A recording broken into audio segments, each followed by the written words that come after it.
Hello students, आज अपन आगे की ओर बढ़ते हैं और अपने टॉपिक को आगे बढ़ाते हैं। आपको याद होगा लास्ट में अपन ने स्टार्ट किया था डिफ्रेक्शन ऑफ वेव्स, यानी डिफ्रेक्शन ऑफ लाइट या तरंगों का विवर्तन। उसी का एक एक्सपेरिमेंट है, उसी को अपन लेके चलते हैं और अपने आगे की ओर इसको अच्छे तरीके से सोल्व करने की कोशिश करते हैं। चलिएगा, आपके पास क्या है, जैसे क्या है, कोई सिंगल स्लिट है, ठीक है। वो सिंगल स्लिट से अपने पास यहाँ पे कोई वेव फ्रंट अपना निकलेगा, जो भी है। अपन एक काम करते हैं, इसको अपन इस तरह का अपना ये अपार्चर अपन ने कंप्लीट कर लिया, अपने द्वारक बना लिया है। इस अपार्चर के पास यहाँ पे कुछ डिस्टेंसेस है, वो अपन लेंगे और अपन यहाँ पे क्या ले रहे हैं, कोई वेव फ्रंट है, कोई तरंगाग्र है जो इस दिशा में आगे की ओर क्या कर रहा है, कंटिन्यूअस मूवमेंट कर रहा है एस सोर्स से निकलने के बाद।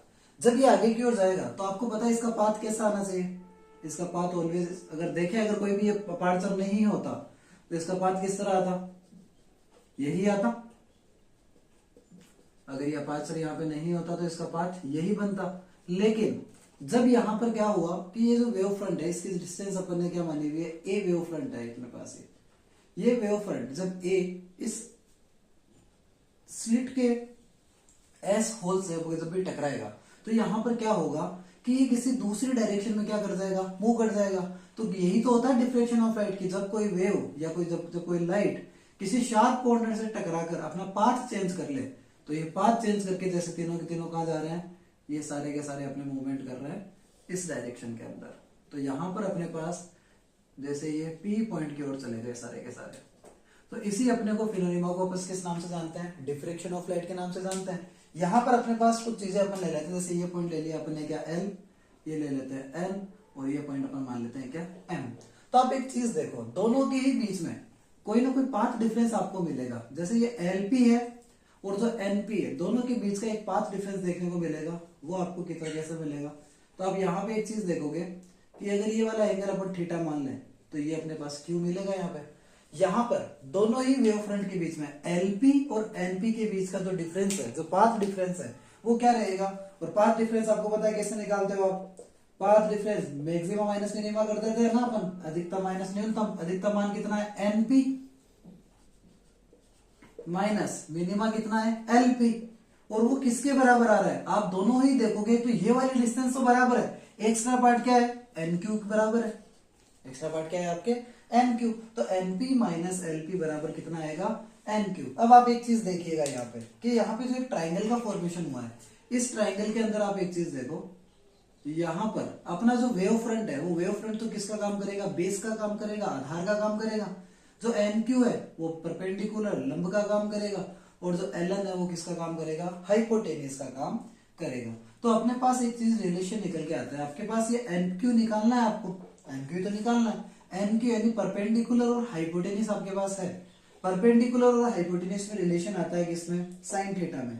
साइन थीटा इक्वल टू क्या होता है, परपेंडिकुलर अपॉन हाइपोटेनियस, लंब बटा हुआ कर्ण।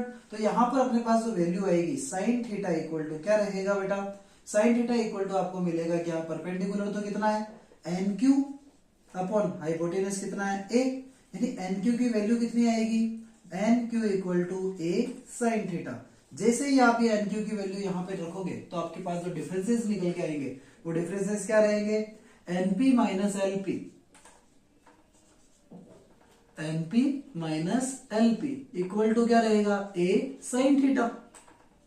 अगर थीटा की वैल्यू मिनिमम कर दे अपन, थीटा इक्वल टू क्या कर दे, मिनिमाइज कर दे, तो साइन थीटा किसके बराबर रहता है आपको पता है, साइन थीटा को अपन किसके बराबर मानते हैं, थीटा के बराबर है। तो एनपी माइनस एलपी वो बराबर किसके रहेगा, ए थीटा के। किसके बराबर रहेगा, ए थीटा के। अब अपन एक कंडीशन लेते हैं कि जब भी थीटा कितना हो, जीरो हो। यहां से अपनी कंडीशन स्टार्ट होती है, लेट थीटा इक्वल टू कितना हो, जीरो। जब थीटा जीरो है तो एनपी माइनस एलपी भी कितना हो जाएगा, जीरो। और आपको पता है एनपी माइनस एलपी ये दोनों के बीच का अगर डिफरेंस जीरो हो जाए तो जो पी पॉइंट है, वो पी पॉइंट आपको क्या मिलेगा, सेंट्रल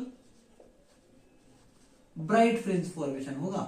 यहां पर एक केंद्रीय चमकीली झिल्ली मिलेगी, क्योंकि दो चीजों के पथांतर, पाथ डिफरेंस अगर जीरो हो गया तो वहां पर क्या मिलेगा आपको, कंस्ट्रक्टिव इंटरफेरेंस की कंडीशन में अपने को क्या मिलेगी, एक ब्राइट फ्रिंज मिलेगी, और ये कहलाएगी कौन सी, सेंट्रल ब्राइट फ्रिंज। तो इसका जो कर्व है हमेशा अपने को प्राप्त होता है थीटा के रेस्पेक्ट में, जब थीटा इक्वल टू कितना है, जीरो है। तो थीटा इक्वल टू कितना हो 0। तो यहां पर अपने पास जो कर्व आता है इसका वो किस फॉर्म में आता है, वो कर्व आता है अपने को इस तरह निकलता है, यानी मैक्सिमा की कंडीशन आती है। इसके बाद जैसे जैसे थीटा की वैल्यू बढ़ेगी तो आपको पता है सेंट्रल ब्राइट फ्रिंज के पास फर्स्ट डार्क फ्रिंज आती है, तो ये अपना पास इस तरह हो जाएगा।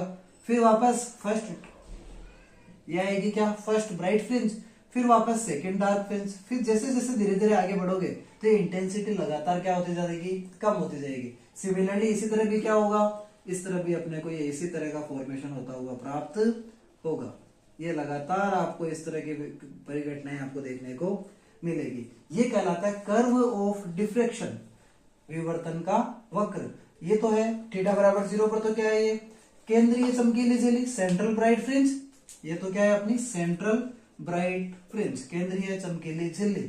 यह है फर्स्ट डार्क फ्रिंज, यह है फर्स्ट लाइट फ्रिंज। इसी तरह ये भी क्या है, फर्स्ट लाइट प्रथम चमकीली, ये है फर्स्ट डार्क प्रथम काली, ये द्वितीय और ये सेकंड चमकीली झिल्ली। ये अपना कहलाता है diffraction of light. I hope आपको अच्छे से समझ में आया होगा। मिलते हैं नेक्स्ट वीडियो में जहां पर अपन बात करेंगे पोलराइजेशन ऑफ लाइट की। तब तक के लिए थैंक यू।